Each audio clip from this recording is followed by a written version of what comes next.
हाय दोस्तों। अभी तक देखो ट्रांसफार्मर का जो मेनली न्यूमेरिकल पोर्शन था वो हम लोग कवर अप कर चुके हैं। अब बहुत छोटे छोटे से टॉपिक्स बचे हैं जो कि कंसेप्चुअल क्लैरिटी के लिए काफी इंपॉर्टेंट है और ये कह सकते हो प्रैक्टिकल पॉइंट ऑफ व्यू से काफी इंपॉर्टेंट है, जो कि ट्रांसफार्मर के प्रैक्टिकल ऑपरेशन की बात करते हैं रेदर देन आइडियल कंडीशन। अब देखो, जब हमने आइडियल ट्रांसफार्मर स्टार्ट किया था सबसे शुरू में, तो हमने कुछ एजम्पशंस बोली थी उसके लिए, जैसे कि कोर लॉस नहीं होने चाहिए, लीकेज नहीं होना चाहिए, परमिएबिलिटी इनफाइनाइट होनी चाहिए। उसमें एक लास्ट कंडीशन थी that magnetization curve should be linear.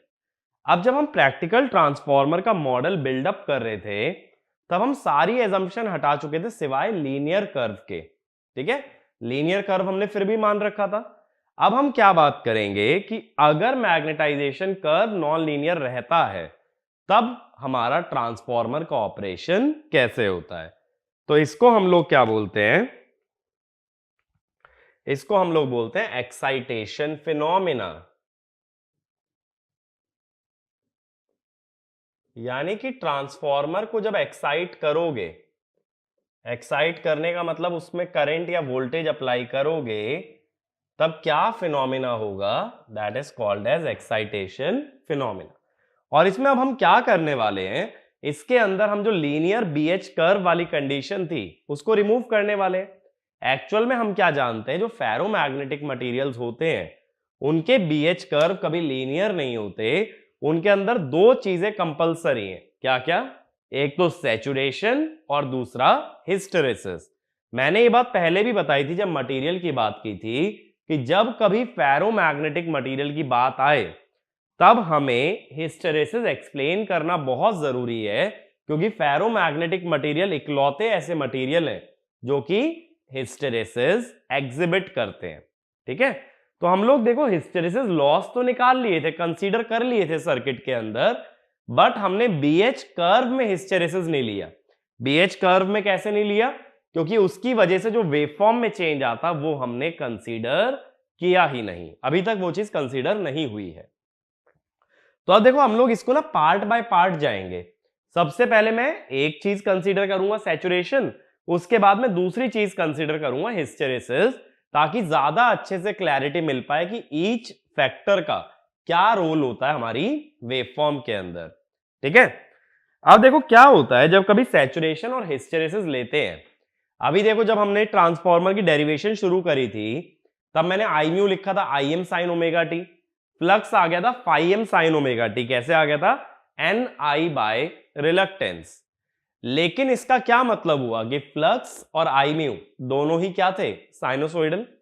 अब हम ये देखेंगे कि जब सैचुरेशन और हिस्टेरेसिस कंसीडर कर लिया जाता है तो दोनों साथ में कभी साइनोसोइडल नहीं हो सकते, दोनों में से कोई एक ही एट अ टाइम साइनोसोइडल हो सकता है। ठीक है, तो बात यहां पे करनी है कि वेवफॉर्म में क्या चेंज आएगा, शेप पे क्या फर्क पड़ेगा अगर हम सैचुरेशन और हिस्टेरेसिस को काउंट करते हैं। तो सबसे पहला पॉइंट लिखना, excitation phenomena, excitation phenomena deals with waveforms, deals with waveforms of current, waveforms of current, flux and EMF in a practical transformer, in a practical transformer where magnetization curve is non-linear, where magnetization curve is non-linear. अगला point, in ferromagnetic material, in ferromagnetic material BH curve has two non-linearities, BH curve has two non-linearities. first लिखो saturation, first one saturation, second one hysteresis, second one hysteresis. Next point, when both these factors are included, when both these factors are included, flux and magnetizing current, flux and magnetizing current cannot be sinusoidal together, यानी कि आई mu और phi दोनों साथ में कभी sinusoidal नहीं हो सकते, दोनों में से कोई एक ही साइनोसोइडल हो सकता है। तो अब हमें बात किसकी करनी है कि फाई की वेव फॉर्म क्या होती है और आई म्यू की वेव फॉर्म क्या होती है। तो सबसे पहला हम लोग ले रहे हैं इफेक्ट ऑफ सैचुरेशन। मेरी बात क्लियर है? सबसे पहले हमें सैचुरेशन कंसीडर करना है, अभी हिस्टेरेसिस नहीं ले रहा हूं। अब देखो क्या होता है, ज्यादातर जो हम सप्लाई कनेक्ट करते हैं वो वोल्टेज सोर्स होता है और वो वोल्टेज सोर्स होता है साइनोसोइडल। अगर एक साइनोसोइडल वोल्टेज लगा रहे हो तो उससे बनने वाला फ्लक्स भी होता है साइनोसोइडल, क्योंकि voltage N D phi by D T होती है। तो बात है कि हम लोग ज्यादातर फ्लक्स को साइनोसोइडल मानते हैं और हमें देखना अब ये होगा कि उस फ्लक्स को बनाने के लिए जो करंट रिस्पॉन्सिबल है, कौन सा करंट होता है, आई म्यू, उस आई म्यू की शेप कैसी होगी। यानी अगर फाई की शेप साइनोसोइडल है वोल्टेज सोर्स की वजह से, तो आई म्यू की शेप कैसी होगी, इस बारे में हम लोग डिस्कस करेंगे इस सेक्शन के अंदर। तो एक पॉइंट लिखना, when a sinusoidal voltage source is connected, when a sinusoidal voltage source is connected, usually the flux is sinusoidal,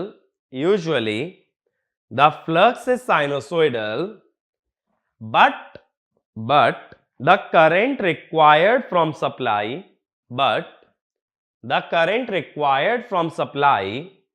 to establish flux is non-sinusoidal,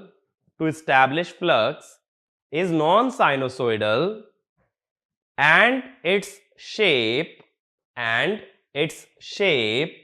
is distorted. अब देखो कैसे पता चलेगा कि करंट की शेप कैसी आएगी, ये चीज देखना, बहुत ध्यान से ये सेक्शन समझना, कंसेप्चुअल पॉइंट ऑफ व्यू से ना बहुत इंपॉर्टेंट है। अब ज्यादातर फेरोमैग्नेटिक मटेरियल में जो कर्व बनता है वो बी और एच का बनता है, सही बात है। वाई एक्सेस पे होता है फ्लक्स डेंसिटी और एक्स एक्सेस पे होता है एमएमएफ, सॉरी फील्ड इंटेंसिटी। अब क्या होता है देखो, एच जो होता है वो होता है MMF by length, N I by L. तो H is actually proportional to I, ठीक है। फाई होता है बी इंटू ए, तो बी क्या हुआ, फाई बाय ए, तो B is proportional to phi. यानी कि जब तुम बी और एच के बीच में ग्राफ बना रहे हो और बी फाई के प्रोपोर्शनल है एच आई के, तो अगर फाई वर्सेस आई का ग्राफ भी बनाओगे, अभी हिस्टेरेसिस तो ले नहीं रहे, तो करंट में सिर्फ क्या होगा, आई म्यू, आई डब्ल्यू नहीं होगा। याद करो नो लोड पे दो करंट फ्लो करते हैं, एक आई डब्ल्यू और एक आई म्यू। आई डब्ल्यू किस वजह से आता है, कोर लॉस, तो अभी मैं कोर लॉस नहीं ले रहा, मैं सिर्फ क्या ले रहा हूं, सैचुरेशन। तो सिर्फ कौन से करंट को दिखाना पड़ेगा, आई म्यू, ठीक है। बात मेरी समझ आई। एक्चुअल में वाई एक्सिस पे बी होता है और एक्स एक्सिस पे एच, लेकिन बी प्रोपोर्शनल है फाई के, एच प्रोपोर्शनल है आई के, तो एक्सिस का नाम चेंज करके फाई और आई म्यू भी कर सकते हो। अब सैचुरेशन की वजह से ग्राफ दिखता कैसे है,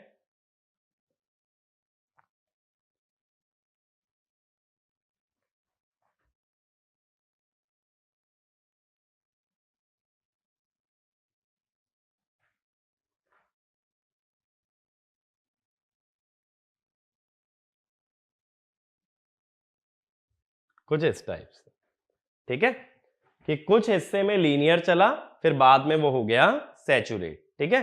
तो कोशिश करना कि एग्जैक्ट सिमेट्रिकल बना लो अगर स्केल से बनाते हो, कि दोनों क्वाड्रेंट में एग्जैक्टली सेम ग्राफ बने।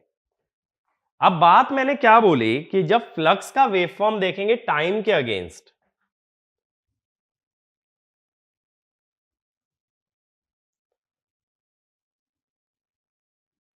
अगर मैं बात करूंगा फाई वर्सेस टी की, मैं डेटा डिलीट कर रहा हूं, ठीक है। ये चीज सिर्फ समझाने के लिए थी कि ग्राफ मैंने फाई और आई म्यू के बीच में कैसे प्लॉट कर दिया। ये बात क्लियर है ना, लीनियर ग्राफ नहीं है, वो सैचुरेट हो रहा है। और सैचुरेशन में ऐसा मत सोचना कि एकदम कांस्टेंट हो जाता है, उसका स्लोप बहुत कम हो जाता है, बट प्रैक्टिकली कांस्टेंट कभी नहीं होता। अब मैंने बोला कि फ्लक्स जो है टाइम के साथ साइनोसोइडली वेरी कर रहा है, ठीक है भाई।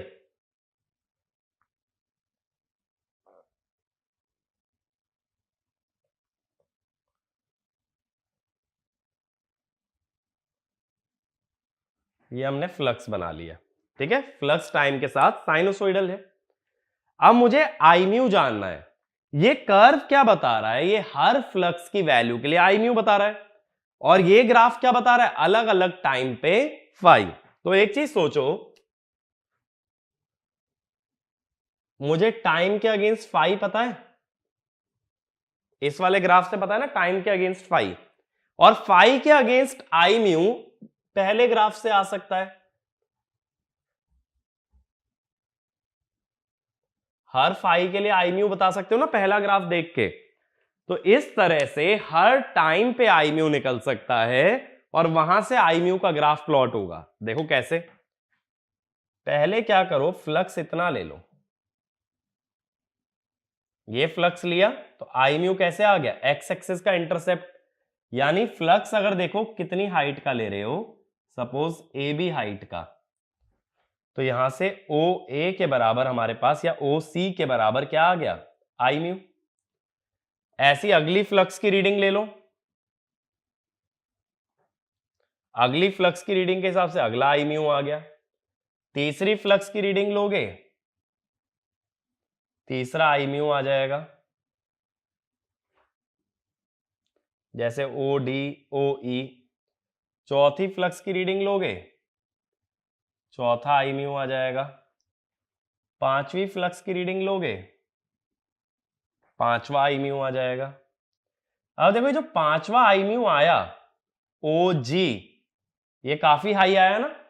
अभी तक देखो थोड़ा थोड़ा बढ़ रहा था, बट ओ एफ के बाद ओ जी एकदम से बढ़ा, यानी जब मैक्सिमम फ्लक्स लिया तो आई म्यू अचानक से बढ़ गया। क्यों बढ़ गया? Due to saturation. ऐसे नीचे वाले पॉइंट्स भी ले सकते हो। कैसे? देखो नीचे वाला पॉइंट ऐसे कैरी ओवर कर लो भाई, ठीक है। इसमें यहां से मिल गया ये आई म्यू, ऐसे और पॉइंट्स लेते जाओगे और आई म्यू मिलते जाएंगे। अब मेरी बात समझो, सैचुरेशन में क्या होता है कि आई म्यू बढ़ाने से भी फ्लक्स ऑलमोस्ट क्या रहता है? कांस्टेंट। आई म्यू बढ़ा भी लो तो भी फ्लक्स का ग्राफ फ्लैट हो जाता है। अब मैं कह रहा हूं मुझे फ्लक्स बढ़ाना है, अगर मुझे अब भी फ्लक्स बढ़ाना है जबकि ग्राफ फ्लैट हो चुका है, तो मुझे बहुत एफर्ट डालना पड़ेगा, ठीक है। तब मुझे बहुत ज्यादा करंट लगाना पड़ेगा फ्लक्स को बढ़ाने के लिए। एक चीज सोचो, स्लोप क्या होता है? Change in Y upon change in X. तो अगर स्लोप हाई है, माने एक्स के छोटे चेंज से भी वाई का चेंज बड़ा है, और स्लोप कम का मतलब एक्स के बड़े चेंज में वाई का चेंज छोटा है। यहां जब स्लोप घट गया तो वाई में चेंज पैदा करने के लिए एक्स का चेंज बड़ा करना पड़ेगा। ध्यान से समझो, मैं बोल रहा हूं स्लोप है delta Y by delta X, तो मैंने बोला delta X is delta Y by slope.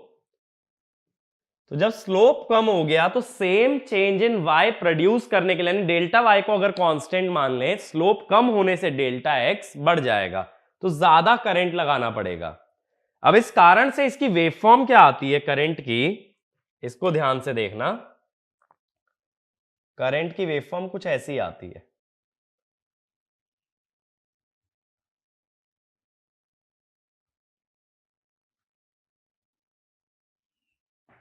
देखो करंट पहले धीरे धीरे बढ़ रहा था, फिर करंट एकदम से बढ़ा, तो करंट की मैक्सिमम वैल्यू कहां मिली? जहां फ्लक्स मैक्सिमम था। क्यों? फाई और आई का ग्राफ इंक्रीजिंग है, जैसे जैसे फ्लक्स बढ़ रहा है आई भी बढ़ रहा है, तो आई मैक्सिमम कहां होगा? Where the flux is maximum. अब देखो यहां पे हुआ क्या, दोबारा से समझो। फ्लक्स बढ़ाने से करंट बढ़ रहा था थोड़े थोड़े थोड़े थोड़े अमाउंट में, बाद में करंट अचानक से बढ़ा, इसीलिए करंट धीरे धीरे बढ़ रहा था, फिर बाद में अचानक से शूट कर गया, बहुत हाई चला गया। और इसका मतलब ये हुआ, ये जो ग्राफ आ रहा है, ये ग्राफ साइनोसोइडल तो नहीं दिख रहा, तो ये जो ग्राफ है ये किसका है, आई म्यू का, और ये जो ग्राफ है ये किसका है, फाई का। ये जो आई म्यू है ये पीरियोडिक तो है, क्यों पीरियोडिक है, क्योंकि फ्लक्स पीरियोडिक है, बट ये साइनोसोइडल नहीं है। मेरी बात समझ आई? ये ग्राफ पीरियोडिक है बट नॉट साइनोसोइडल। अब इसका क्या मतलब हुआ कि अगर कोई भी पीरियोडिक फंक्शन होता है तो उसकी हम फोरियर सीरीज लिख सकते हैं। That means we can express I mu in terms of Fourier series. अब ये बात ध्यान रखो, मशीन में, पावर इलेक्ट्रॉनिक्स में, किसी भी सब्जेक्ट में जहां वेवफॉर्म पीरियोडिक आने लगे और वो साइनोसोइडल ना हो, वहां से फोरियर सीरीज की बात होना शुरू हो जाता है। ठीक है, तो फोरियर सीरीज की बात कब करोगे, when any waveform is periodic but it is not sinusoidal। Sinusoidal के लिए भी लिख सकते हो फोरियर सीरीज, ऐसा मत सोचो, बट साइनोसोइडल खुद ही साइनोसोइड है, तो उसकी पूरी फोरियर सीरीज में सिर्फ एक ही टर्म होगी। अब भाई अगर a sin ओमेगा t है तो इसकी फोरियर सीरीज ये खुद ही तो हो गया, इसकी फोरियर सीरीज लिखने की जरूरत क्या है, फ्लक्स है phi m sin omega t, ये खुद ही फोरियर सीरीज है। बट जो नॉन साइनोसोइडल फंक्शन होते हैं उनकी फोरियर सीरीज में और भी कई टर्म्स आती हैं, जैसे C1 sin omega T, C2 sin 2 omega T, C3 sin 3 omega T. इस तरह की जब टर्म्स आती हैं which are multiples of a certain frequency, they are called as harmonics. तो हार्मोनिक्स क्या होते हैं, जब किसी पीरियोडिक फंक्शन को as a Fourier series express किया जाए तो sinusoidal terms whose frequency is a multiple of a certain frequency are called as harmonics। तो इसमें लिखना, पहले ये तो क्लियर है ना, ये ग्राफ कैसे बना है, हमने हर फ्लक्स की वैल्यू के लिए आई म्यू की वैल्यू देखी है और उस आई म्यू को यहां पे प्लॉट किया है। कैसे देखो, दोबारा से समझा भी देता हूं। जैसे हमने फ्लक्स लिया था ए बी, इसके लिए आई म्यू कितना आया था, ओसी, तो ये ओसी हो गया, ठीक है, ये वाला डिस्टेंस। फिर अगला आया था ओडी, तो ये ओडी है, फिर ओ ई, तो ये ओ ई है, फिर ये ओ एफ, तो ये ओ एफ है, और ये ओ जी है। बात समझ आ रही है? क्या कर रहा हूं, जितनी ये लेंथ आई है ना, इतनी लेंथ को यहां वर्टिकल कर लिया, फिर जितनी ओडी आई उसको वर्टिकल कर लिया, फिर जितना ओ ई आया उसको वर्टिकल कर लिया, ओ एफ आया उसको वर्टिकल कर लिया, ओ जी आया उसको भी वर्टिकल कर लिया।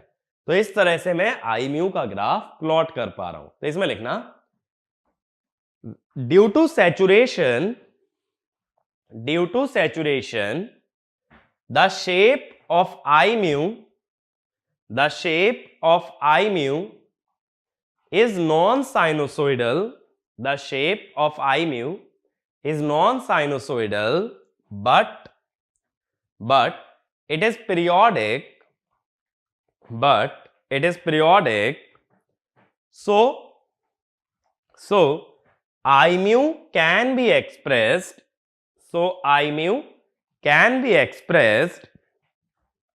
in terms of Fourier series. I mu can be expressed in terms of Fourier series. Next point, in Fourier series, all sinusoidal terms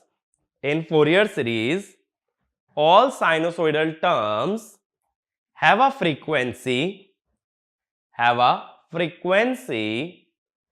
which is integral multiple of a certain frequency, called as fundamental frequency, and such terms are called as harmonics। Are called as harmonics. ठीक है, तो जितनी भी terms की frequency fundamental के multiple में आएगी उन सभी टर्म्स को क्या कहा जाएगा? हार्मोनिक। ठीक है ना। अब देखो क्या बोलते हैं कि ये जो आई म्यू की शेप है, हमने ये तो बोला कि ये जो आई म्यू है ये साइनोसोइडल नहीं है। अब क्वेश्चन ये आता है भाई साइनोसोइडल नहीं है तो क्या है, इस शेप को नाम क्या दिया जाए? अब शेप में हमने क्या ऑब्जर्व किया कि आई म्यू पहले धीरे धीरे बढ़ रहा था, फिर अचानक से हाई हो गया सैचुरेशन आने पे। अचानक से अगर हाई हो जाए तो उसको बोलते हैं पीकी, क्योंकि अचानक से चोंच बन जाएगी, एकदम से बढ़ेगा। अगर एकदम से बढ़ेगा it will be called as peaky. तो अगला पॉइंट लिखना, I mu is peaky in nature, I mu is peaky, PEAKY, peaky in nature, and it is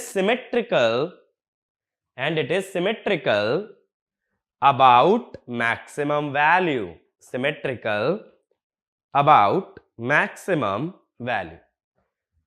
ये जो पीक वैल्यू है इसके लेफ्ट में और इसके राइट में इसका ग्राफ सेम आएगा। ठीक है ना। अब देखो फोरियर सीरीज के अंदर क्या होता है,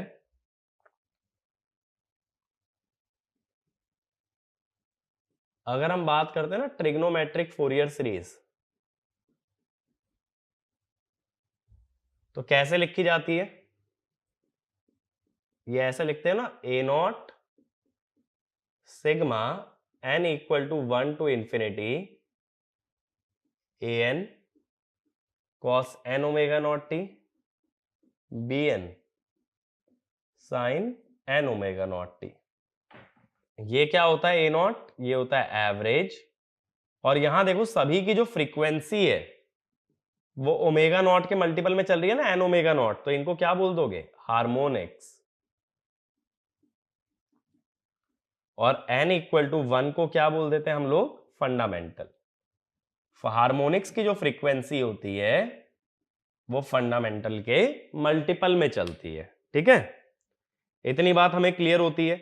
अब फोरियर सीरीज के बारे में हमें क्या क्या डेटा और पता होना चाहिए? अगर इवन फंक्शन है तो bn मस्ट बी 0, ठीक है, and an is non zero. अगर ऑड फंक्शन है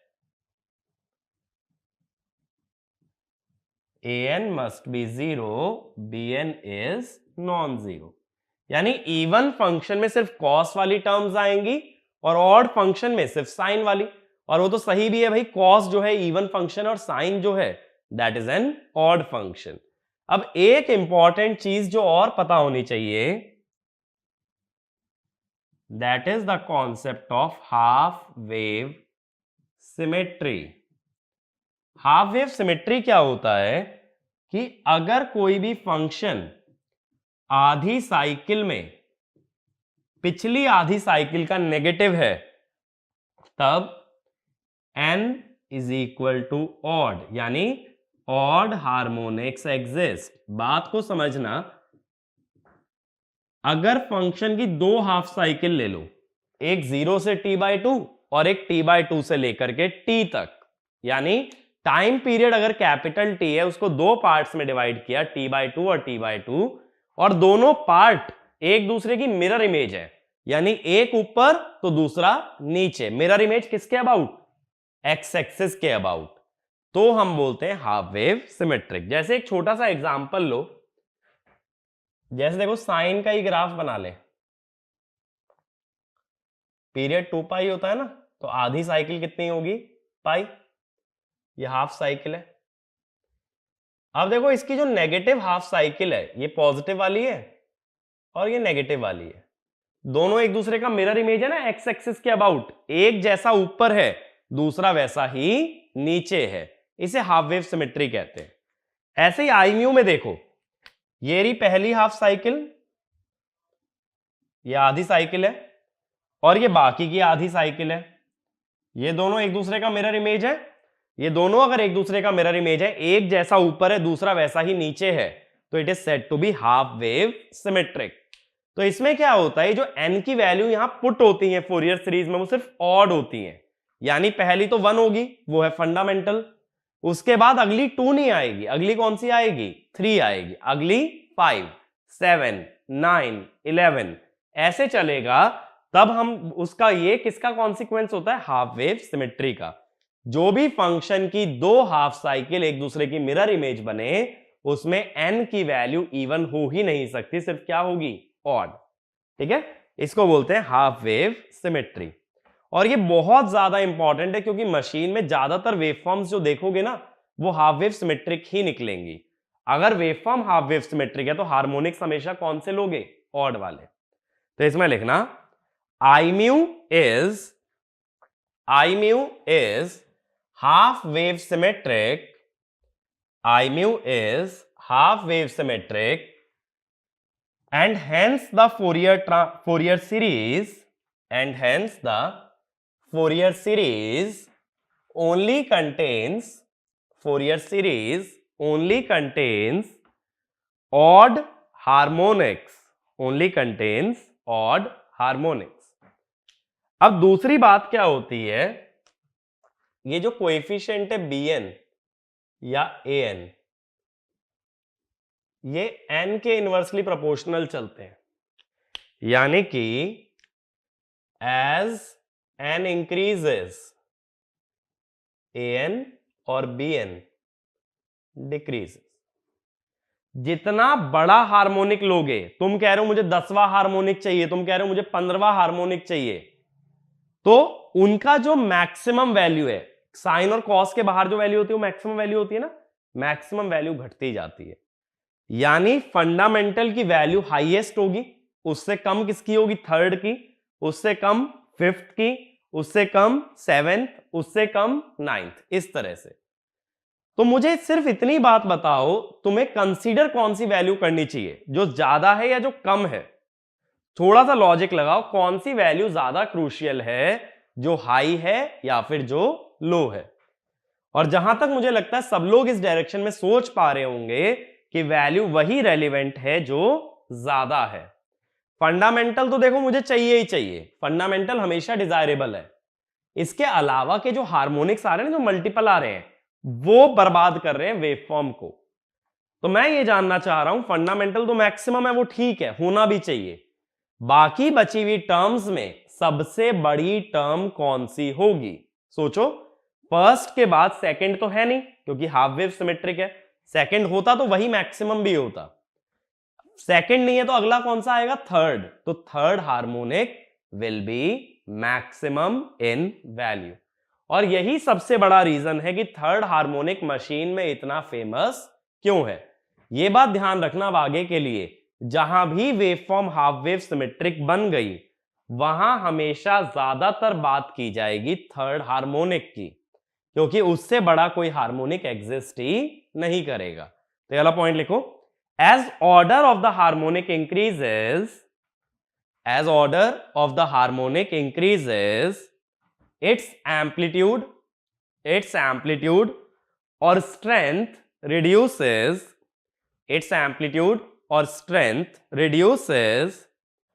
and hence among all the harmonics,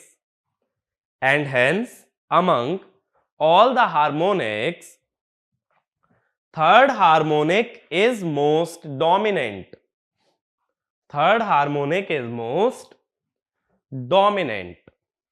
ठीक है, ये मेरी बात क्लियर है? अब देखो, जो भी आई म्यू की वेवफॉर्म है ना, हमें उसकी फोरियर सीरीज नहीं लिखनी है। ऐसा मत सोचो मुझे उसकी फोरियर सीरीज लिखनी है। उसको फोरियर सीरीज लिखने के लिए ना एग्जैक्ट वेवफॉर्म पता होनी चाहिए। हम जो ग्राफ बना रहे हैं वो अप्रोक्सीमेट है, बट मुझे ये मालूम चल गया कि फंडामेंटल डिजायरेबल है, उसके बाद सबसे बड़ी टर्म कौन सी है? Third harmonic. अब देखो, इस फंडामेंटल और थर्ड जुड़ के पी की वेवफॉर्म कैसे आ जाती है, ये चीज ध्यान देना। चोंच बनाने के लिए, पीक बनाने के लिए क्या होना चाहिए? मान लो पहले फंडामेंटल बना लेते हैं,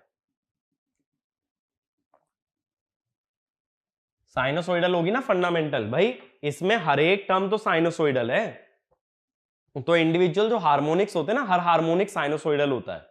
अगर हार्मोनिक्स की स्टडी और अच्छे से करनी है ना, तो मैं तुम लोगों को क्या रिकमेंड करूंगा, एक बार ना एटलीस्ट फोरियर सीरीज वाला चैप्टर पढ़ लो। सिग्नल में से अगर कुछ और नहीं भी पढ़ते हो तो फोरियर सीरीज पढ़ लो। हार्मोनिक्स इतने बेहतरीन तरीके से समझ आएंगे ना, चाहे पावर इलेक्ट्रॉनिक्स हो चाहे मशीन हो। बट मैं उतना ज्यादा फोरियर सीरीज में भी जा नहीं सकता हूं, ठीक है, क्योंकि वो अपने मशीन के कोर्स में नहीं है। अपने को ज्यादा फोकस किस पे करना है, मशीन्स पे। तो मैं ये मान के चल रहा हूं कि फोरियर सीरीज का बेसिक आइडिया है। तो हर हार्मोनिक खुद में साइनोसोइडल होता है।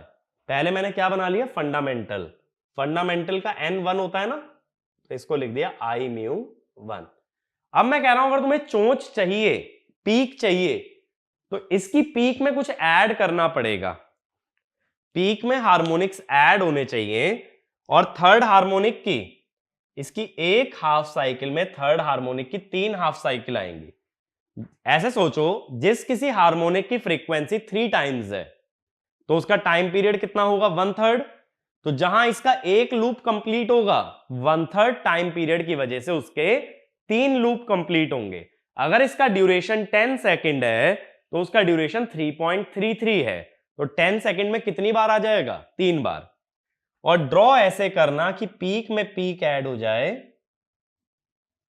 इसलिए थर्ड हार्मोनिक देखो ऐसे आना चाहिए। बात समझ रहे हो, पीक और पीक सेम पॉइंट पे लाई करेंगी, तो जब दोनों को ऐड करूंगा तो ऐड हो जाएंगी।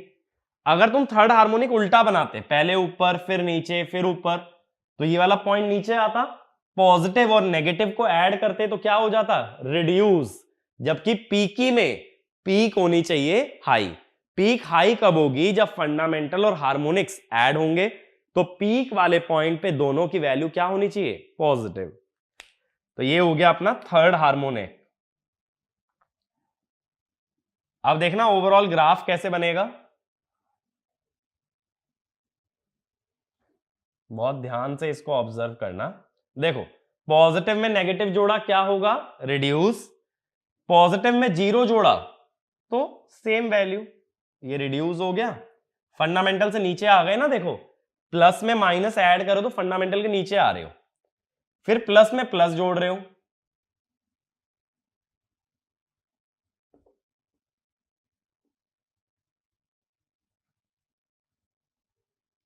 तो हाई चले जा रहे हो। फिर प्लस में जब 0 जोड़ोगे तो वापस सेम पे, प्लस में माइनस जोड़ोगे तो रिड्यूस हो जाएगा इस तरह से। तो ऐसे ही तो पी की वेवफॉर्म आती है, तो एक किसकी वेवफॉर्म होती है, ये होती है आई म्यू की वेवफॉर्म। और भी हार्मोनिक्स होंगे, देखो मैंने ड्रॉ नहीं किए, 5th होगा, 7th होगा, 9th होगा, लेकिन सबकी जो एम्पलीट्यूड है वो थर्ड से कम होगी, इतना पक्का है। क्योंकि फोरियर सीरीज में हम क्या जानते हैं, जितने बड़े हार्मोनिक की बात करोगे उसका एम्पलीट्यूड उतना ही छोटा होता चला जाता है। इसलिए ज्यादातर कहां तक बात करने की जरूरत है, सिर्फ थर्ड तक। 5th 7th की हमें जरूरत नहीं है। मेरी बात क्लियर हुई। तो मैंने इसको नेगेटिव से क्यों शुरू किया, ताकि पॉजिटिव पॉजिटिव वाले कोइंसाइड करें, तभी वेवफॉर्म पीक बन सकती थी या वेवफॉर्म पीकी आ सकती थी। इसका मतलब क्या हुआ, इसकी फोरियर सीरीज जो है आई म्यू की, वो कुछ ऐसी ही होगी, आई m1 साइन ओमेगा टी। ये तो हो गया फंडामेंटल। थर्ड हार्मोनिक पॉजिटिव से नहीं नेगेटिव से शुरू होगा, इसीलिए माइनस थर्ड हार्मोनिक का जो पीक है ना वो है आई एम 3, ये आई एम 3 और ये है आई एम 1, सो ऑन। और ये भी जान लो कि थर्ड हार्मोनिक की पीक हमेशा फंडामेंटल से छोटी होगी।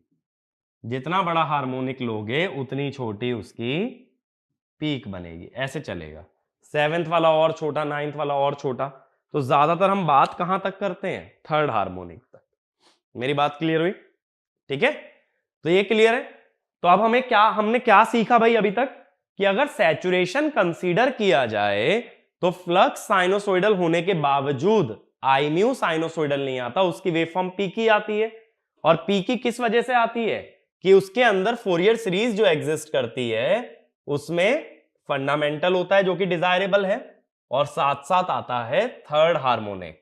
थर्ड हार्मोनिक सभी हार्मोनिक से ज्यादा होने के कारण मोस्ट इंपॉर्टेंट हार्मोनिक बन जाता है या मोस्ट डोमिनेंट हार्मोनिक बन जाता है।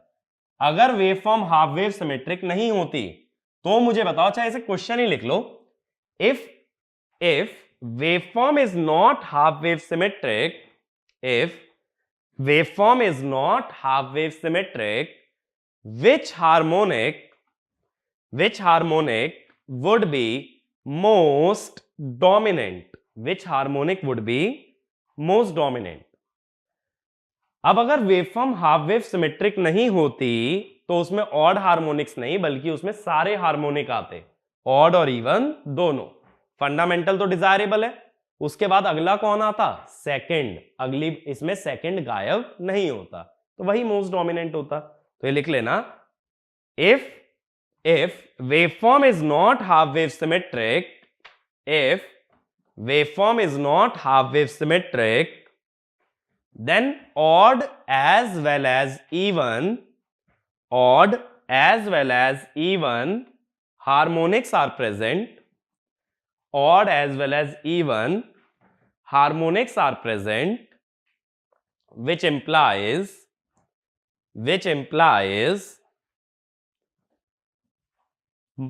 most dominant harmonic, which implies most dominant harmonic would be second harmonic, अब देखो ये सैचुरेशन तो समझ आ गया कि शेप बन गई है वेवफॉर्म की पी की। अब अगली हमें बात करनी है अगर हिस्टेरेसिस कंसीडर हो जाए तो नेक्स्ट लिखना, इफेक्ट ऑफ हिस्टेरेसिस,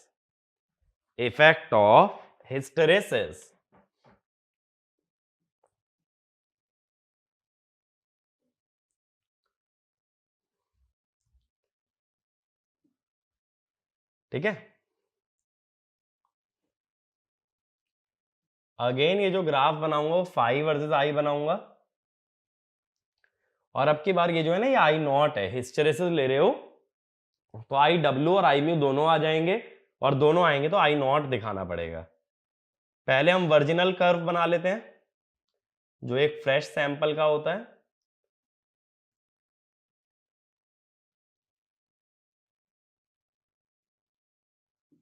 और फिर ये दो कर्व आ जाते हैं हिस्टेरेसिस के, ठीक है। इसमें रेसिडुअल मैग्नेटिज्म भी हमें शो करना पड़ता है और साथ ही साथ हमें कोएर्सिव फोर्स भी शो करना पड़ता है। अगेन देखो बात वही है अब भी कि फ्लक्स साइनोसोइडल लेके चल रहा हूं, मुझे ग्राफ किसका चाहिए? आई नॉट का। इस बार ये मत बोलना कि सिर्फ आई म्यू का, इस बार आई नॉट की भी बात होगी, ठीक है। तो पहले मैं फ्लक्स साइनोसोइडल बना लेता हूं, मैक्सिमम फ्लक्स बस मैं यहीं तक लूंगा,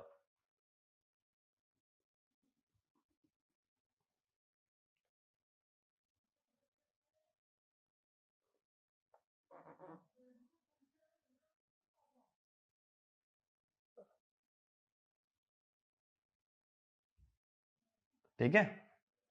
ये मैंने बना लिया फ्लक्स का ग्राफ। अब मुझे ग्राफ किसका चाहिए? आई म्यू का। अगेन सेम चीज करनी है, अलग अलग पॉइंट पे आई म्यू की वैल्यू हमें पता करनी है। अब देखो सबसे पहले फ्लक्स जीरो है, फ्लक्स जीरो माने वाई एक्सिस पे जीरो है, और फ्लक्स धीरे धीरे क्या कर रहा है? इंक्रीज। तो ये वाला पॉइंट स्टार्टिंग पॉइंट है, ठीक है। फ्लक्स इंक्रीजिंग है ना, तो मैंने देखो स्टार्टिंग यहां से क्यों नहीं की? क्योंकि यहां पे फ्लक्स डिक्रीजिंग है, जबकि मुझे यहां क्या दिख रहा है कि फ्लक्स शुड इंक्रीज। कहां से कहां तक? जीरो से मैक्सिमम वैल्यू। तो फ्लक्स जब जीरो से मैक्सिमम वैल्यू बढ़ता है तो ये वाला कर्व फॉलो करेगा ना, ये वाला कर्व इंक्रीजिंग के लिए, नीचे वाला ऊपर वाला कर्व डिक्रीजिंग के लिए है। तो अभी फ्लक्स बढ़ रहा है तो किसको फॉलो करोगे? नीचे वाले कर्व को। जब गिरेगा तो ऊपर वाला कर्व, जब बढ़ेगा फिर से नीचे वाला कर्व। ये बात क्लियर है? ये वाला कर्व कब फॉलो करना है? For increasing value of phi. और ऊपर वाला कर्व कब फॉलो करना है? For decreasing value of phi, ठीक है। तो देखो जब फ्लक्स जीरो था तो आई म्यू जीरो नहीं था, आई म्यू कैसा था? नॉन जीरो था, मान लो इतना था। फिर जैसे जैसे फ्लक्स बढ़ेगा आई म्यू बढ़ेगा, और जहां फ्लक्स मैक्सिमम वहां आई म्यू भी मैक्सिमम। अगेन क्या करोगे? फ्लक्स के अलग अलग पॉइंट्स लेते जाओगे और उसके हिसाब से आई म्यू निकालते जाओगे, जैसे ओ ए, फिर ओ बी, फिर अगला फ्लक्स तो ओ सी, फिर अगला फ्लक्स ओ डी, इस तरह से लेना है, ठीक है। तो जैसे जैसे फ्लक्स चेंज करते जाओगे वैसे वैसे हर वैल्यू के लिए आई म्यू निकालते जाओगे। जब मैक्सिमम पे पहुंच जाओगे तो यहां पहुंच जाओगे इस कर्व में, पीक पॉइंट पे। अब मैक्सिमम पे पहुंचने के बाद फ्लक्स डिक्रीज होना शुरू होता है। फ्लक्स डिक्रीज होगा तो तुम पीछे की तरफ जाओगे। अब जहां आई म्यू 0 होगा वहां फ्लक्स क्या रहना चाहिए? पॉजिटिव। जहां आई म्यू 0 को क्रॉस करे वहां फ्लक्स होना चाहिए पॉजिटिव, और जहां फ्लक्स 0 हो जाए वहां आई म्यू होना चाहिए नेगेटिव। तो जब तक तुम नेगेटिव मैक्सिमम तक नहीं पहुंचते, पॉजिटिव मैक्सिमम से नेगेटिव मैक्सिमम यानी 90 से 270 तक, प्लस मैक्सिमम से माइनस मैक्सिमम तक जा रहे हो, तो ऊपर वाला कर्व फॉलो करोगे। यहां कहां पहुंचोगे? 90 डिग्री पे, ये 180 डिग्री और ये 270 डिग्री, ठीक है। फिर वापस 360 पे 0 पे आना है, तो ये वाला एंगल होगा 360 डिग्री, और यही है 0 डिग्री। तो 0 से 90 ये कर्व, 90 से 270 तक ऊपर वाला कर्व, 270 से 360 फिर से नीचे वाला कर्व। अब देखो होगा कैसे ग्राफ।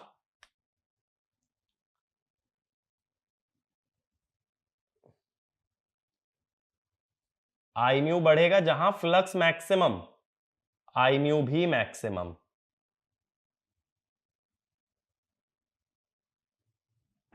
इस तरह से देखो। अब मैं पॉइंट समझाता हूं तुम्हें। ये वाला पॉइंट है ए वाला पॉइंट, यानी जब फ्लक्स 0 था तो कितना करंट था? तो करंट कितना था? ओ ए था। फिर जब फ्लक्स मैक्सिमम था तो करंट था मान लो ओ ई, तो ये वाला पॉइंट है ई वाला पॉइंट, जहां फ्लक्स मैक्सिमम है वहां करंट भी मैक्सिमम। फिर जहां फ्लक्स 0 हो गया, सॉरी आई म्यू 0 हो गया, वहां फ्लक्स पॉजिटिव है, तो ये वाला पॉइंट है, ये है एफ, कि जहां आई म्यू 0 है लेकिन फ्लक्स कैसा है? पॉजिटिव। फिर जहां फ्लक्स 0 है वहां आई म्यू है नेगेटिव, तो ये वाला पॉइंट ये है जी, ठीक है।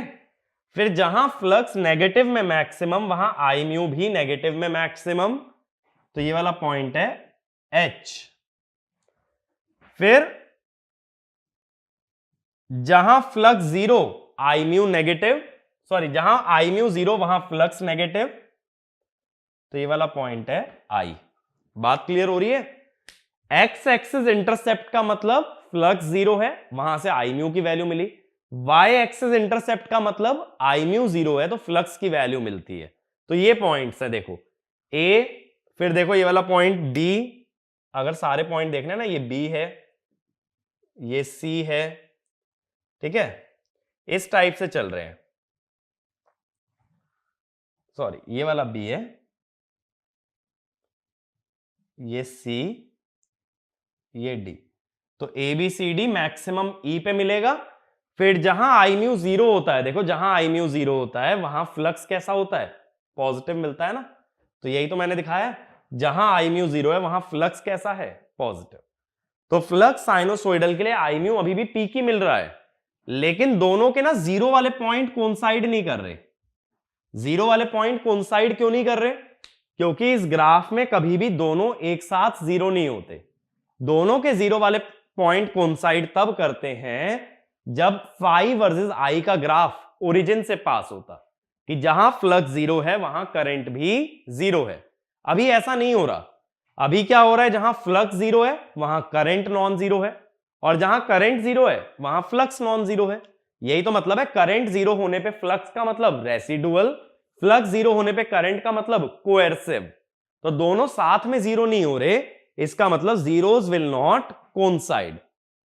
तो इस ग्राफ से ऑब्जर्वेशन क्या ले सकते हो कि शेप सेम है बट दोनों के जीरोस कोइंसाइड नहीं कर रहे। आई म्यू का ग्राफ जो आ रहा है, या आई नॉट का, या आई नॉट है, और ये वाला ग्राफ है फाई का। आई नॉट का ग्राफ लेफ्ट शिफ्टेड है as compare to phi. Left shifting का मतलब क्या होता है भाई? लीड या लैग? इसका मतलब होता है लीड। अगर कोई भी ग्राफ पहले से शुरू हो रहा है, देखो फाई 0 से शुरू हुआ, आई म्यू पहले से शुरू हुआ, तो वो लीड कर गया ना, तो ये पॉइंट लिखो। तो इसमें लिखना due to hysteresis phi and I naught, due to hysteresis phi and I naught are not zero simultaneously, that is if one of them is zero, the other is non-zero. If one of them is zero, the other is non-zero.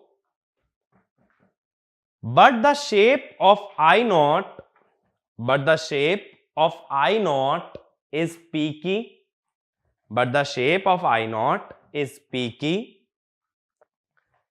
Next point, due to hysteresis, the graph of I naught is shifted to the left, with respect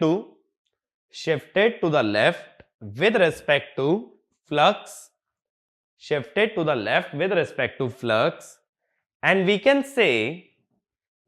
say I naught leads the flux by an angle beta,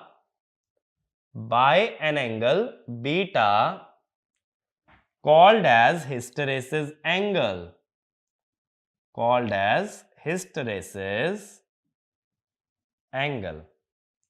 ठीक है। Beta angle से वो lead कर गया, left shift हो गया ना।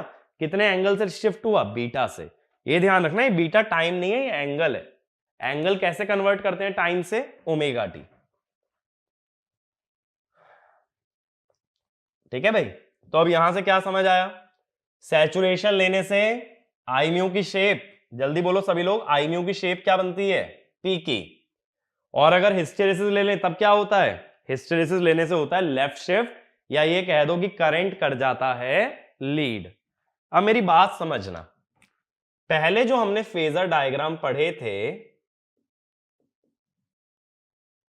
सबसे पहले मैंने तुम्हें बताया था कि फाई होता है, उसके सेम फेज में आई म्यू होता है, उससे 90 डिग्री लैगिंग ईएमएफ होता है। अभी नो लोड की बात कर रहा हूं।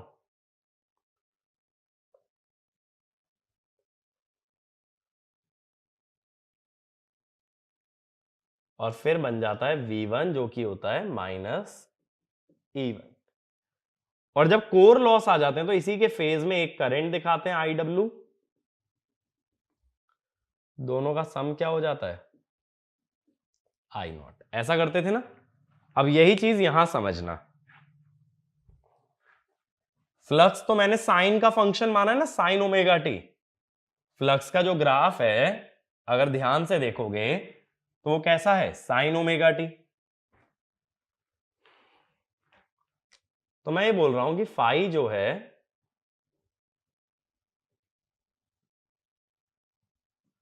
अब ये जो वोल्टेज है ना अपनी, ये वोल्टेज फ्लक्स से 90 डिग्री लीड कर रही है।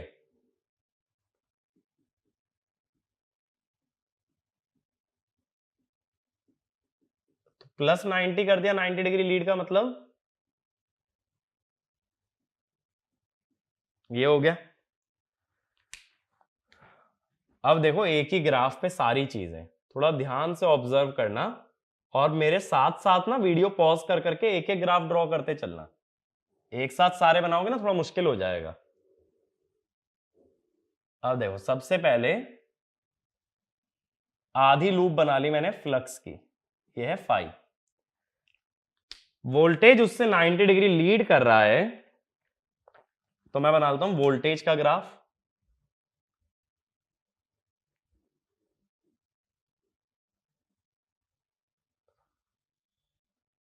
अब देखो कई लोगों का क्वेश्चन यहां पे ये आ सकता है कि जो वोल्टेज का ग्राफ है ये फ्लक्स से नीचे कैसे बन गया? हमने तो ये पढ़ा था 4.44 FN फाई, तो ऊपर ही जाना चाहिए था। उसका छोटा सा रीजन है मेरे भाई कि फ्लक्स और वोल्टेज को ना तुम कंपेयर कर नहीं सकते। जो ये बहुत सारे लोगों के क्लासरूम में भी मैं देखता हूं, बहुत सारे लोगों का यही क्वेश्चन आता है कि ऊंचा कौन सा ग्राफ जाएगा, ये पता कैसे लगता है, या ये कैसे मालूम चलता है आई म्यू बड़ा होगा या फाई। तो जो दो अलग अलग यूनिट वाली क्वांटिटीज है उनको कभी भी उनकी लेंथ को कंपेयर नहीं किया जा सकता।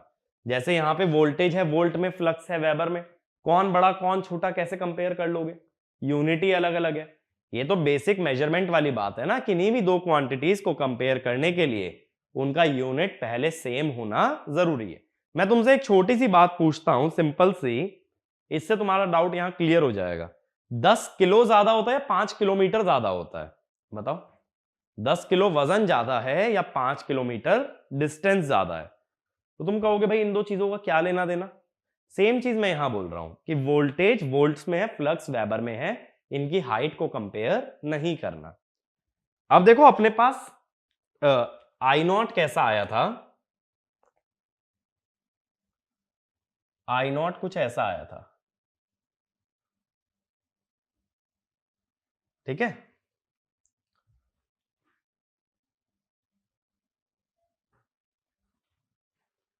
अब आई नॉट के अंदर मैंने बोला था पी की ग्राफ है ना, तो पी की ग्राफ है तो इसके अंदर एक कंपोनेंट तो देखो ऐसा होता है, ये वाला है आई म्यू जो हमने अभी पहले भी बनाया था। ये लाल वाला ग्राफ किसका है, आई नॉट का। अब आई नॉट हमें पता है दो चीजों से बनता है, आई म्यू और आई डब्ल्यू से। अब मैं दूसरा करंट बनाता हूं, दूसरा करंट देखना।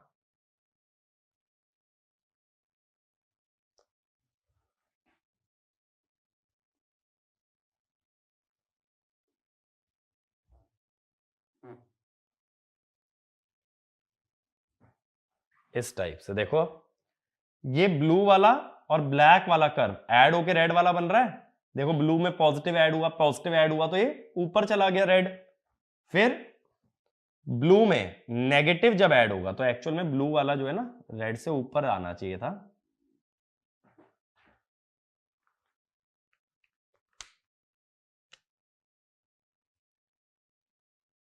हाँ अब देखो, ब्लू में जब तुम नेगेटिव ऐड कर रहे हो, ब्लैक वाला कर्व नेगेटिव चल रहा है ना यहां पे, ब्लू में जब नेगेटिव ऐड कर रहे हो तो वैल्यू नीचे आती जा रही है। रेड वाला जो है ना वो करंट टोटल है। अब ये मत समझना कि ये जो ब्लैक करंट है ये आई डब्ल्यू है, नहीं, ये है हिस्टेरेसिस करंट। अब इस पूरे ग्राफ का सेंस क्या बना, मेरी बात को समझने की कोशिश करना। तुम्हें यहां तक समझ आना चाहिए कि फाई का ग्राफ साइनोसोइडल था, वोल्टेज 90 डिग्री लीडिंग ली गई थी, और आई नॉट का ग्राफ अभी हमने डिराइव किया था, मैंने उतना ही ड्रॉ किया। अब मैंने क्या किया, मैंने आई नॉट को दो ग्राफ का सम दिखा दिया, एक ब्लू वाला कर्व जिसको मैंने आई म्यू बोला, और एक ब्लैक वाला कर्व जिसको मैंने बोला हिस्टेरेसिस करंट। मैंने बोला जो आई नॉट है ये दो करंट से बना हुआ है। बात क्लियर हो रही है? अब आई नॉट को अगर देखो, सॉरी हिस्टेरेसिस करंट को अगर देखो, ये भी कॉस का फंक्शन है, वोल्टेज भी कॉस का फंक्शन है, तो मैं क्या बोल सकता हूं, ये कॉस में चल रहा है ना, जीरो पे मैक्सिमम, ठीक है, जीरो पे मैक्सिमम, 90 पे जीरो, 180 पे नेगेटिव। तो इसका मतलब है वोल्टेज भी कॉस में, हिस्टेरेसिस करंट भी कॉस में, in same phase as voltage. देखो V1 और IW सेम फेज में थे ना, बट मैंने बोला इसको IW मत बोलना। ऐसा मैंने क्यों बोला, क्योंकि जब हमने IW बनाया था, याद करो ट्रांसफॉर्मर में, तब हमने IW कोर लॉस के लिए बनाया था। कोर लॉस का मतलब क्या था, हिस्टेरेसिस प्लस एडी करंट। अभी मैंने सिर्फ क्या कंसीडर किया है, हिस्टेरेसिस।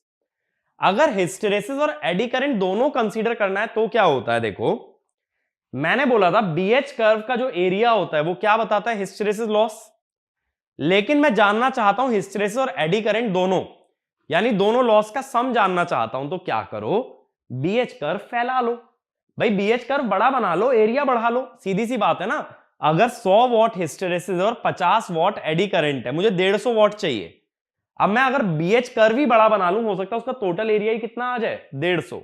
यानी एक हाइपोथेटिकल बीएच कर्व बना लो जिसका एरिया हिस्टेरेसिस और एडी करंट दोनों को इंक्लूड कर ले, तब इस करंट को तुम आईडब्ल्यू कह सकते हो। तो ये वाला एक पॉइंट लिखना, in order to include eddy current losses, in order to include eddy current losses in this analysis, we need to design a hypothetical BH curve, which has larger area as compared to original BH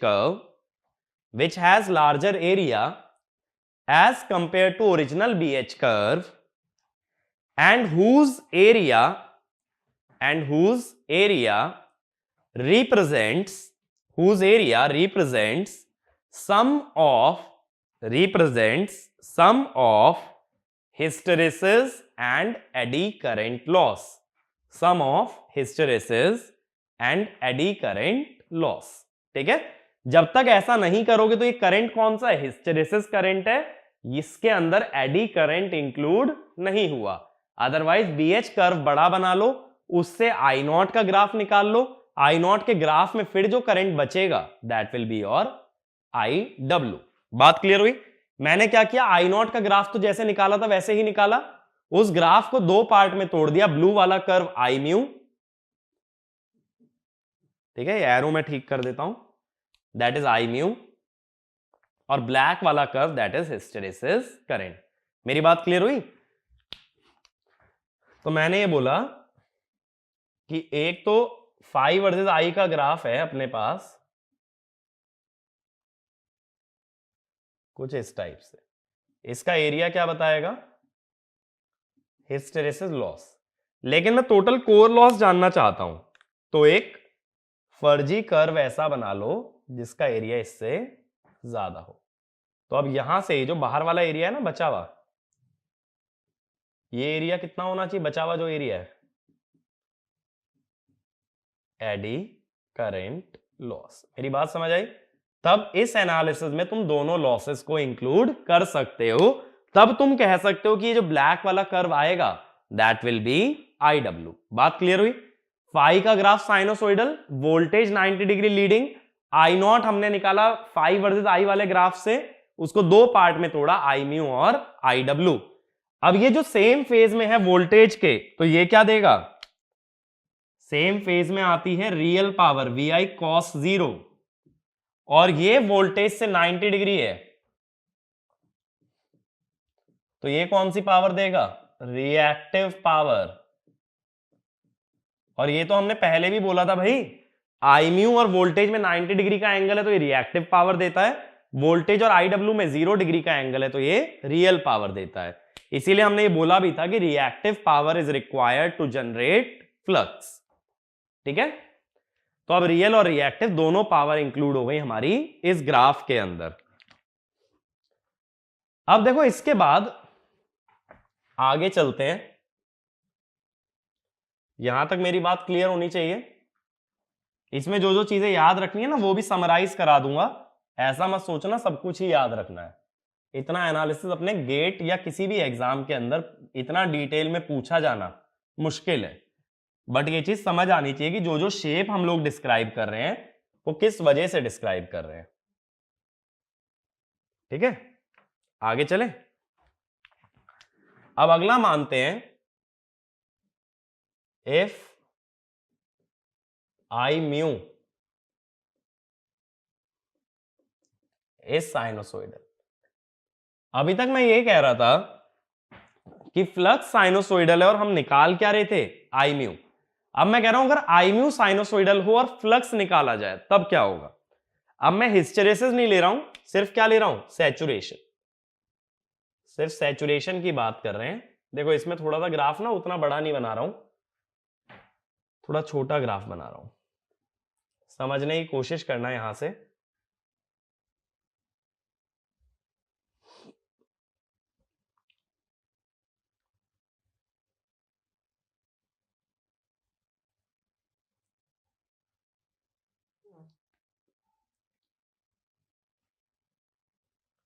ये बन गया हमारा phi versus I का graph. Hysteresis तो लिया नहीं है, तो आई डब्ल्यू का तो सवाल ही नहीं आता, तो क्या लोगे, आई म्यू।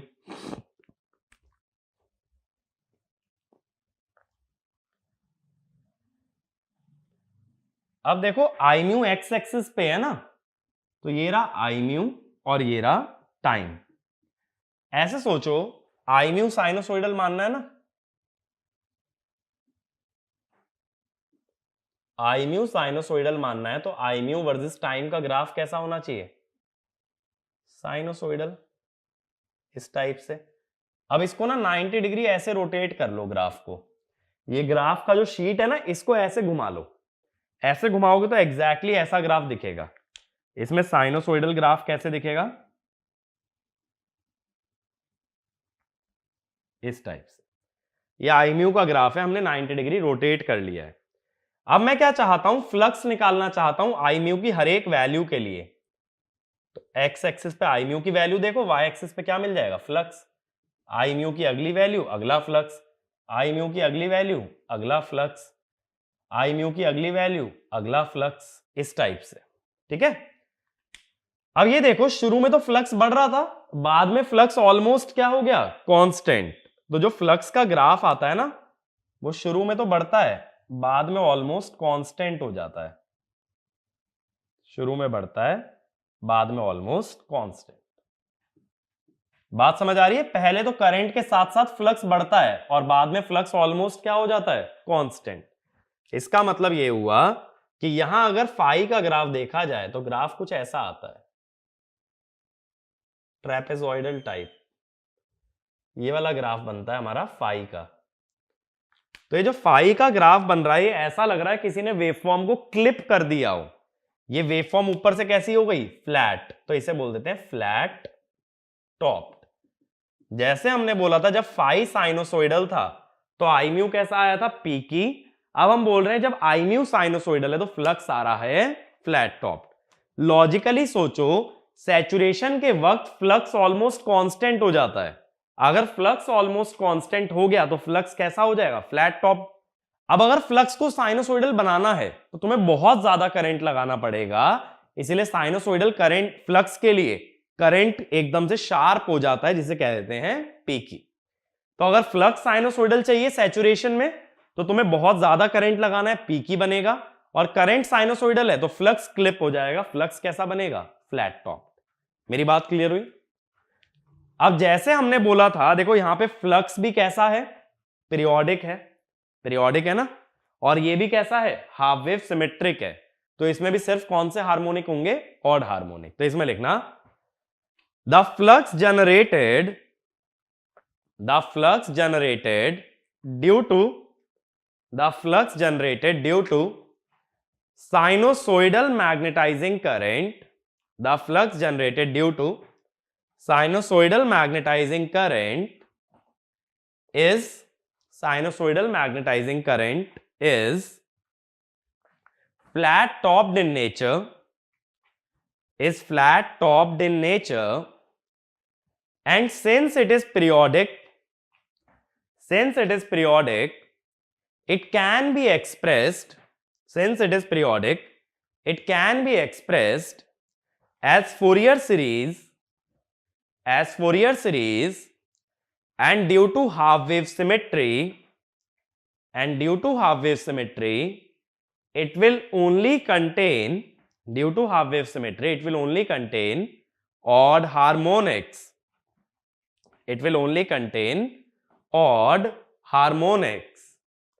ठीक है। तो अब देखो मैं क्या करने वाला हूं, जैसे फ्लक्स फ्लैट टॉप्ड आया ना, तो इसके अंदर भी मैं तुम्हें हार्मोनिक्स दिखाने वाला हूं। हार्मोनिक्स कैसे, देखो भाई, फ्लक्स का जो ग्राफ बना है अपना, या एक काम करो भाई, फ्लक्स मत बनाओ। ये तो पता है ना तुम्हें ऑड हार्मोनिक्स आने वाले हैं, यानी पहले फंडामेंटल आएगा, फिर क्या आएगा उसके बाद, थर्ड, उसके बाद फिफ्थ, उसके बाद सेवेंथ। ये बन गया भाई फंडामेंटल। अब थर्ड हार्मोनिक ऐसा बनाओ कि पीक बढ़े नहीं, पीक कम हो जाए। पीक कम कब होगी? जब पीक में से पीक सब्ट्रैक्ट हो। मैंने पहले भी बोला था फंडामेंटल की एक हाफ साइकिल में थर्ड हार्मोनिक की 3 हाफ साइकिल आती हैं। कैसे बनाओगे?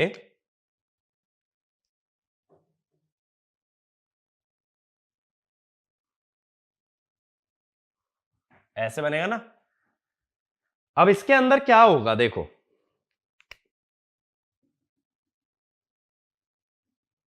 भाई मैं और हार्मोनिक्स नहीं दिखा रहा, मैं ये बात ऑलरेडी बता चुका हूं कि थर्ड हार्मोनिक डोमिनेंट होता है। पॉजिटिव में पॉजिटिव ऐड किया, वैल्यू बढ़ गई। पॉजिटिव में 0, वैल्यू हो गई सेम। पॉजिटिव में नेगेटिव, वैल्यू डिक्रीजेस। पॉजिटिव में 0, सेम। पॉजिटिव में पॉजिटिव ऐड कर रहा हूं, ब्लू और रेड कर्व को ऐड कर रहा हूं, तो पॉजिटिव में पॉजिटिव ऐड कर रहा हूं, वैल्यू बढ़ गई। नेगेटिव, ब्लू भी नेगेटिव, रेड भी नेगेटिव, ज्यादा नेगेटिव। फिर यहां रेड 0 हो जा रहा है ना, रेड 0 हो जाने की वजह से कर्व ब्लू के बराबर। Red positive, blue negative, value कम। रेड 0 ब्लू के बराबर आ जाएगा, फिर दोनों नेगेटिव, वैल्यू ज्यादा नेगेटिव। इस टाइप से ऑलमोस्ट फ्लैट टॉप्ड कर्व आ जाएगा। फ्लैट टॉप्ड कब बनेगा? जब बाकी के हार्मोनिक भी कंसीडर करोगे, यानी कि 5th 7th 9th 11th इस तरह से कंसीडर करोगे। अभी सिर्फ कहां तक कंसीडर किया है? थर्ड तक। तो मैंने ग्राफ ड्रॉ कैसे किया दोबारा समझो। ब्लू में रेड वाला कर्व ऐड करना था, पॉजिटिव में पॉजिटिव ऐड करूंगा, इंक्रीज होगी वैल्यू। पॉजिटिव में 0 ऐड करूंगा, सेम। पॉजिटिव में नेगेटिव ऐड करूंगा, कम होगी। फिर पॉजिटिव में पॉजिटिव ऐड करूंगा, वैल्यू बढ़ जाएगी। ठीक है, तो इस तरीके से हमने ये ग्राफ प्लॉट किया है। अब इसके बाद जब फ्लक्स में हार्मोनिक्स आ रहे हैं, फ्लक्स में हार्मोनिक्स कैसे आ रहे हैं?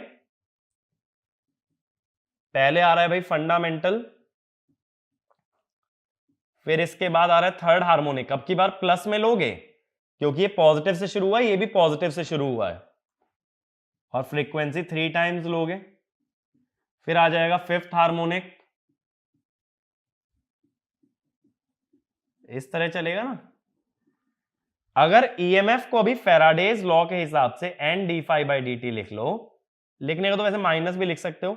मैंने माइनस कब बताया था? जब ट्रांसफॉर्मर ड्रॉ ना हो। यहां दिखाया तो नहीं है ना ट्रांसफॉर्मर, तो माइनस ले लेना। Minus N omega phi m1 cos omega T. इसके डेरिवेटिव में 3 ओमेगा आएगा, ओमेगा कॉमन आ गया तो क्या बचा? 3 कॉस 3 ओमेगा टी। इसमें 5 आएगा, 5 साइन का कॉस।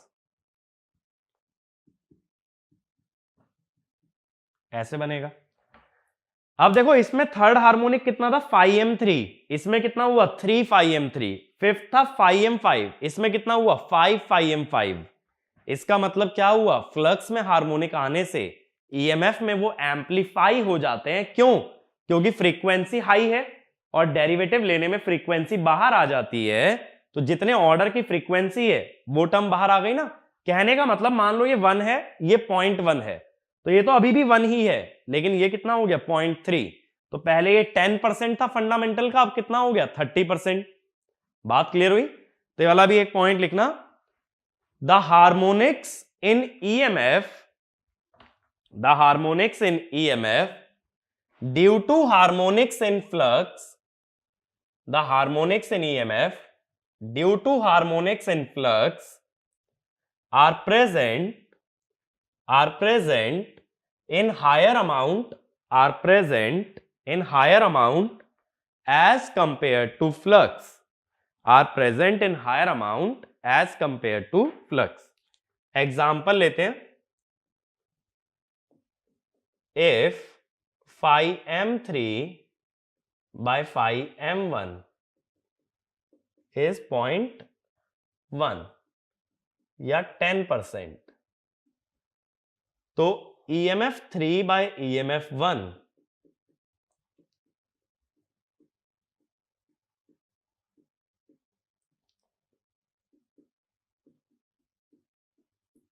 यही है ना, माइनस ओमेगा एन अंदर ले लो। तो जब भी कंपैरिजन करना होता है ना, साइन और कॉस वाली टर्म्स नहीं लेते, सिर्फ एम्पलीट्यूड करते हैं, तो ओमेगा एन तो कट ही जाएगा। माइनस भी कट जाएगा। तो मैंने ये बोला फ्लक्स में थर्ड हार्मोनिक सिर्फ 10% था, ईएमएफ में थर्ड हार्मोनिक कितना आ गया 30%। अब ये भाई खतरे वाली बात हो गई। खतरे वाली बात क्यों हो गई ये? ऐसा इसलिए क्योंकि ईएमएफ तुम ना लोड में देने वाले हो। ये जो भी वोल्टेज बन रही है सेकेंडरी पे, ये किस में जाएगी? लोड में।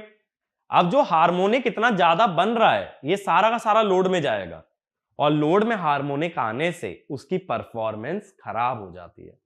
ये बात हमेशा ध्यान रखना, मोटर की परफॉर्मेंस गिर जाती है हार्मोनिक्स आ जाने से, इसीलिए साइनोसॉइडल वोल्टेज डिजायरेबल होती है। यानी जो फ्लक्स और ईएमएफ के हार्मोनिक्स है ना, ये कभी भी डिजायरेबल नहीं होंगे, ये बात जान लेना। यानी पहले वाला जो केस था वो ज्यादा बेनिफिशियल था, जहां करंट में हार्मोनिक था लेकिन फ्लक्स में नहीं था, क्योंकि फ्लक्स से क्या बनेगा? वोल्टेज। तो करंट का हार्मोनिक चल जाएगा, क्योंकि वो करंट कौन सा है? ट्रांसफार्मर की वाइंडिंग वाला करंट है, लोड का करंट नहीं था वो।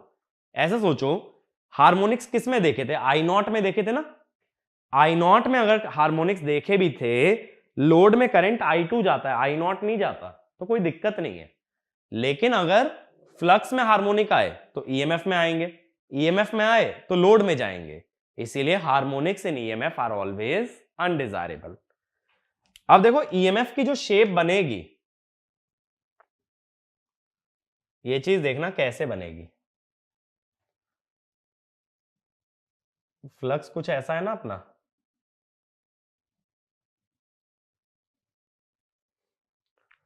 तो यहां इसका डेरिवेटिव पॉजिटिव आएगा, डेरिवेटिव धीरे धीरे धीरे धीरे जीरो चला जाएगा, फिर डेरिवेटिव ऑलमोस्ट जीरो रहेगा यहां तक, फिर फ्लक्स डिक्रीज हो रहा है, डेरिवेटिव नेगेटिव आएगा,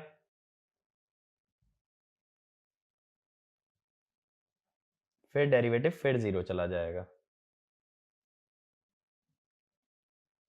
फिर जीरो चला गया, फिर इंक्रीज हो रहा है, फिर डेरिवेटिव पॉजिटिव आएगा, इस तरह से चलेगा। तो यानी ये जो शेप आएगी ना, ये पीकी काइंड ऑफ शेप आएगी। दोबारा से ड्रॉ कर देता हूं ज्यादा practical.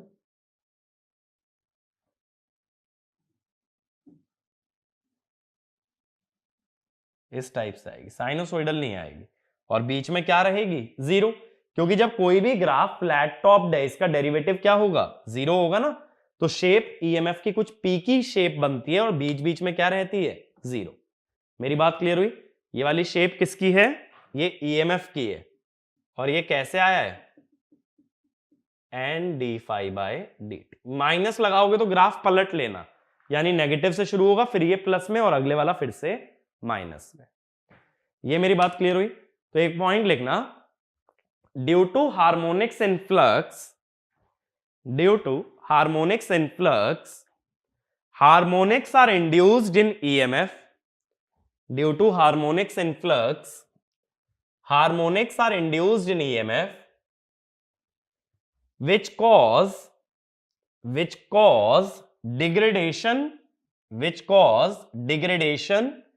in performance of the load, degradation in performance of the load, which is undesirable,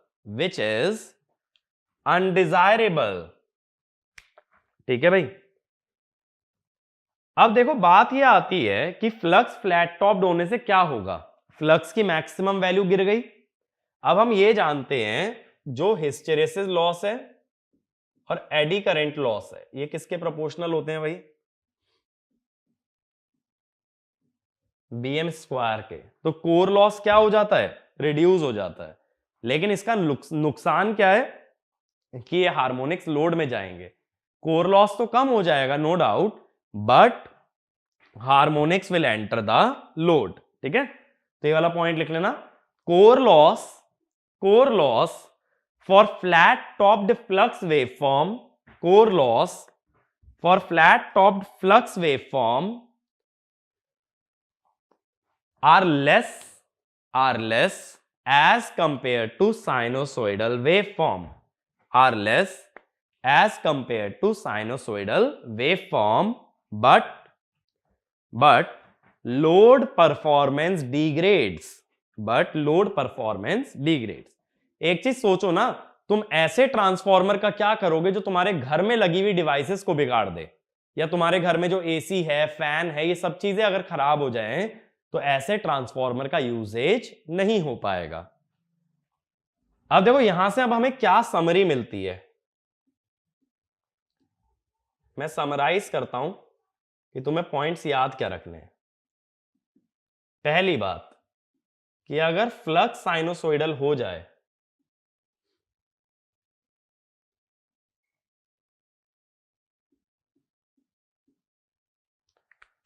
तो करंट कैसा आता है, आई mu,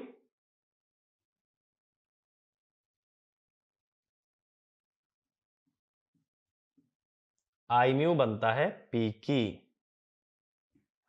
and it contains third harmonic. ठीक है, और ये किसकी वजह से है, ये है इफेक्ट ऑफ सैचुरेशन। अगला पॉइंट हमने क्या देखा था कि अगर हिस्टेरेसिस ले लिया जाए तो due to hysteresis I naught contains I mu and IH, ठीक है, and leads phi by an angle beta। IH जो था वो वोल्टेज के सेम फेज में था, आई म्यू जो था वो वोल्टेज से 90 डिग्री पे था, इसीलिए यहां पे थी रियल पावर और यहां पे थी रिएक्टिव पावर। मैंने बोला था अगर एडी करंट को भी इंक्लूड करना है तो क्या करना पड़ेगा, बीएच कर्व एक हाइपोथेटिकल बनाओ जो ओरिजिनल कर्व से बड़ा हो। इसके बाद तीसरा हमने क्या देखा कि अगर आई म्यू साइनोसोइडल बना लिया जाए, अगर ये ग्राफ हमारा आई म्यू का हो जाए तो फ्लक्स का ग्राफ कैसा हो जाता है, फ्लैट टॉप, ये हो जाता है फ्लक्स। और ये भी क्या कंटेन करता है, थर्ड हार्मोनिक। यानी हम यहां से एक बात समझ गए कि फ्लक्स और आई म्यू में एक ही कोई साइनोसोइडल हो सकता है, दोनों नहीं हो सकते।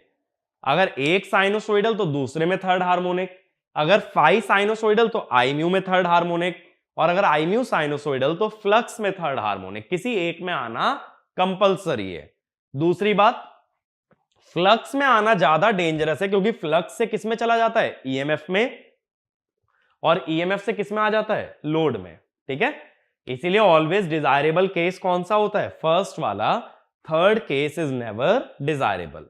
तो ये 3 पॉइंट्स याद रखने हैं, और ये बात याद रखना कि जो डेरिवेशंस वगैरह ना ये सब किसी काम के नहीं है। पूरा पूरा ग्राफ मैंने तुम्हें कैसे बताया कि एक फाई का जैसे ग्राफ बना लो और हर फाई की वैल्यू के लिए आई म्यू निकाल लो बीएच कर्व से।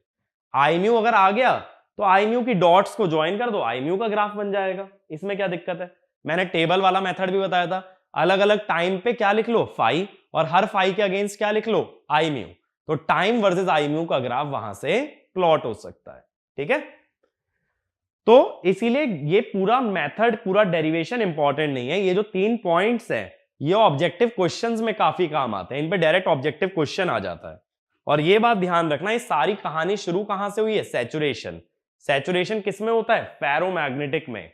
यानी एक इंपॉर्टेंट पॉइंट, अगर ट्रांसफॉर्मर का कोर फेरोमैग्नेटिक नहीं होता तो ये सारा का सारा सेक्शन भी नहीं होता। तो वाला भी एक पॉइंट लिख लेना, if transformer core never saturates, if transformer core never saturates, then flux and I mu can be sinusoidal simultaneously, दोनों साथ में भी साइनोसोइडल हो सकते हैं। ठीक है भाई, तो इस लेक्चर को यहीं वाइंड अप करेंगे। अब बेसिक आइडिया तुम्हें आई म्यू, फ्लक्स, थर्ड हार्मोनिक, इन चीजों का हो गया। और ये छोटी छोटी बातें याद रखना, थर्ड हार्मोनिक क्यों रेलिवेंट है, क्योंकि इससे बड़ा कोई हार्मोनिक नहीं है। अगर हाफ वेव सिमेट्री चली जाएगी तो डोमिनेट कौन करेगा? Second harmonic. अब इसके आगे हम लोग क्या बातें करेंगे? यही सब आई म्यू, फ्लक्स, ईएमएफ, इन्हीं की बातें करेंगे, लेकिन 3 फेज में। ठीक है, 3 फेज में समझने में और ज्यादा मजा आएगा, तो अगले लेक्चर से 3 फेज स्टार्ट करेंगे, बहुत बेहतरीन तरीके से हार्मोनिक्स डिस्कस करेंगे। एक बार 3 फेज में भी क्लियर हो जाता है तो जो छोटे छोटे ट्रांसफॉर्मर के थ्योरी क्वेश्चन बनते हैं ना, ज्यादातर थ्योरी क्वेश्चन इस सेक्शन से बन सकते हैं, तो वो सारे क्रैक कर पाओगे। ठीक है, तो अगले लेक्चर्स जो भी हैं हार्मोनिक पे बेस्ड, उनको कवर कर लो, और उसके बाद तुम इसके क्वेश्चन देखना, थ्योरी क्वेश्चन बहुत इजीली सॉल्व होंगे। ठीक है, तो अगले लेक्चर तक के लिए वेट करें, अगला लेक्चर एक बार देख लेंगे तो सारे क्वेश्चन सॉल्व हो जाएंगे। तो मिलते हैं अगले लेक्चर में। Thank you.